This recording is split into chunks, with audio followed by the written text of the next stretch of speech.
Çox üzr istəyirəm. Mənə görə qadından külqabı iyi gəlməməlidir. Sonuc bəy, Azərbaycanda qadın daha rahat iş tapa bilir, yoxsa kişi? Hal-hazırda qadınlar. Niyə? Bunun səbəbləri nədədir? Yəqin dünya üzrə ümumi feminizasiya gedir deyə qadınlara daha çox üstünlük yaradır işə gələn zaman. Bu feminizasiya bir kişi olaraq sizi qıcıqlandırır?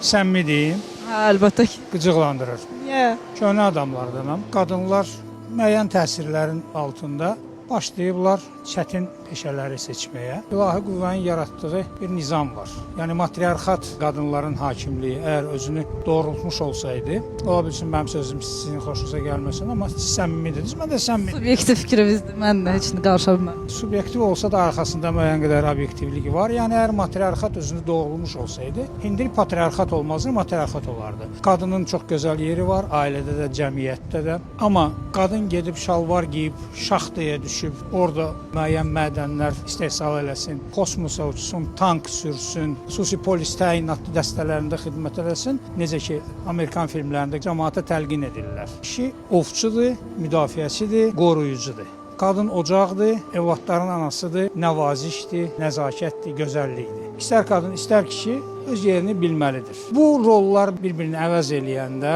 hər şey qarışır. Hal-hazırda gördüyümüz kimi cəmiyyət feminikləşir.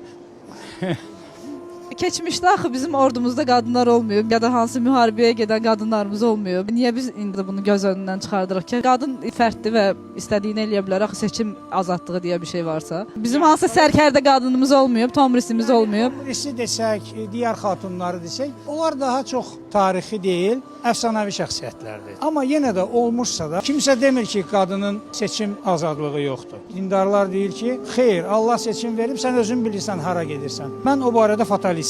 Kimin alnında nə yazılıb, onu onun gözü görməlidir. Mən həyatımda çox şeylər danışa bilərəm, bura yeri deyir, amma bu istiqaməti seçmişdim. Yuxarıdakı dedi ki, qardaş, sən bura gedəcəksən. Ona görə mən indi pensionerəm. Sizinlə gözəl söhbət aparıram metroda. Kiçik bir müdaxilə elədim.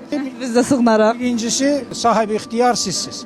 Çünki mikrofon sizin əlinizdədir. Səmimi dedim. Yenə də deyirəm, kişinin öz yeri var, qadının öz gözəl yeri var və çox üzr istəyirəm. Mənə görə qadından külqabı iyi gəlməməlidir. Qadından gülçeyi gəlməlidir. O azadlığın ifadəsi deyil. Nikotin asılılığı da ola bilər, amma okey bu. Asılılığı o vaxt olur ki, sən başlayırsan siqaret çəkməyə, tənbəki çəkməyə, sonra keçir qəlyan, sonra keçir...